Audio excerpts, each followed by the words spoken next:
Hello friends, welcome to the defence target by Sangam sir. आज का हमारा टॉपिक है प्रागैतिहासिक काल।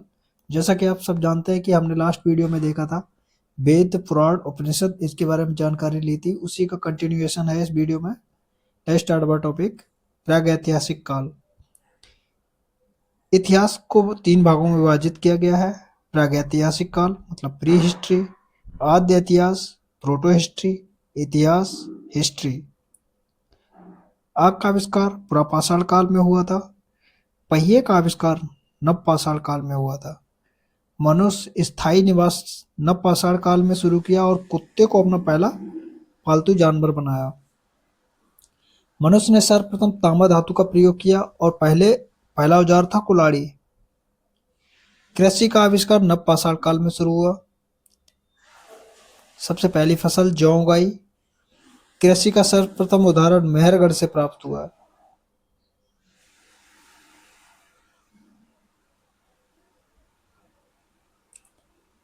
कोल्ड का संबंध चावल के प्राचीनतम साक्ष्य से है। रॉबर्ट ब्रूस फूट पहले व्यक्ति थे जिन्होंने 1863 ईस्वी में भारत में पुरापाषाण कालीन औजारों की खोज की। भारत का सबसे प्राचीन नगर मोहनजोदड़ो था, सिंधी भाषा में जिसका अर्थ है मृतकों का टीला। भीमपेटका गुफाओं के शैल चित्रों के लिए प्रसिद्ध है। अब हम देखते हैं सिंधु सभ्यता। सिंधु सभ्यता के महत्वपूर्ण पॉइंट्स को इसमें हम डिस्कस करेंगे। सिंधु सभ्यता की खोज 1921 में राय बहादुर दयाराम साहनी ने की। सिंधु सभ्यता एक नगरीय सभ्यता थी। यह त्रिभुजाकार सभ्यता थी। लोथल एवं सुतकोता सिंधु सभ्यता का बंदरगाह था। जुते हुए खेत और नक्काशीदार ईंटों का प्रयोग के साथ कालीबंगा से प्राप्त हुए। मोहनजोदड़ो से प्राप्त स्नानागार संदर्भ में सैंधव सभ्यता की सबसे बड़ी इमारत थी। अग्निकुंड लोथल एवं कालीबंगा से प्राप्त हुए। मोहनजोदड़ो से प्राप्त एक शैल तीन मुख वाले देवता पशुपतिनाथ की मूर्ति मिली है। उनके साथ चारों ओर हाथी, गैंडा, चीता, भैंसा ये विराजमान है। मोहनजोदड़ो से नर्तकी की एक कांस्य मूर्ति भी मिली है। मनके बनाने का कारखाना लोथल एवं चौहदड़ो से मिले हैं।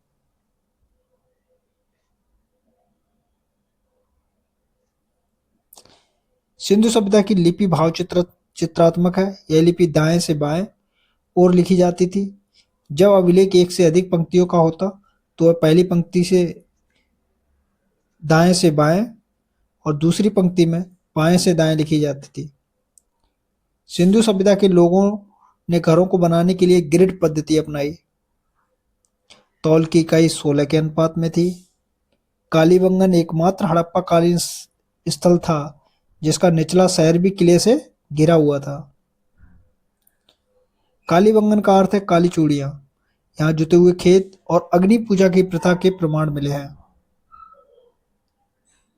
आग में पकी हुई, ये आग है। आग में पकी हुई मिट्टी को टेराकोटा कहा जाता था। अब देखते हैं हड़प्पा सभ्यता का विस्तार कहां से कहां तक था। सिंधु सभ्यता के सर्वाधिक पश्चिमी पुरास्थल दास नदी के किनारे सुतका गैंडोर बलूचिस्तान में है। जो पूर्वी पुरास्थल हिंडन नदी के किनारे आलमगीरपुर जिला मेरठ और उत्तरी पुरास्थल चुनाव नदी के किनारे अखनूर के निकट मांडा जम्मू कश्मीर। दक्षिणी पुरास्थल गोदावरी नदी के तट पर दायमाबाद जिला अहमदनगर महाराष्ट्र में था। अब देखते हैं सैंधव सभ्यता की प्रमुख स्थल नदी एवं उत्खननकर्ता। हड़प्पा की खोज की थी दयाराम साहनी 1921 जो कि रावी नदी के तट पर है। मोहनजोदाड़ो सिंधु नदी के तट पर है। इसकी खोज की थी राखलदास बनर्जी 1922 में।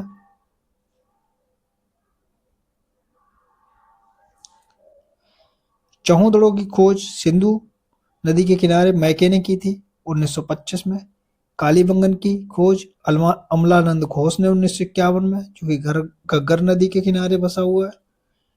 कोटदीजी सिंधु नदी के किनारे खोज की है फजल अहमद 1953। रंगपुर मादर नदी के किनारे रंगनाथ राव 1953। रोपड़ सतलज नदी के किनारे बसा हुआ है, जिसकी खोज एस दस शर्मा 1953 में की थी। लोथल भोगवा नदी के किनारे रंगनाथ राव 1954।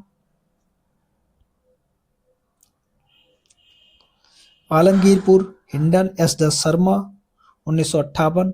सुतका गेंडोर दास्क नदी के किनारे अरॉल स्टाइन ने 1927 में की थी।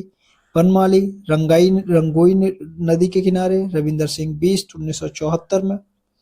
धौलावीरा की लूनी नदी के किनारे जेपी जोशी 1967।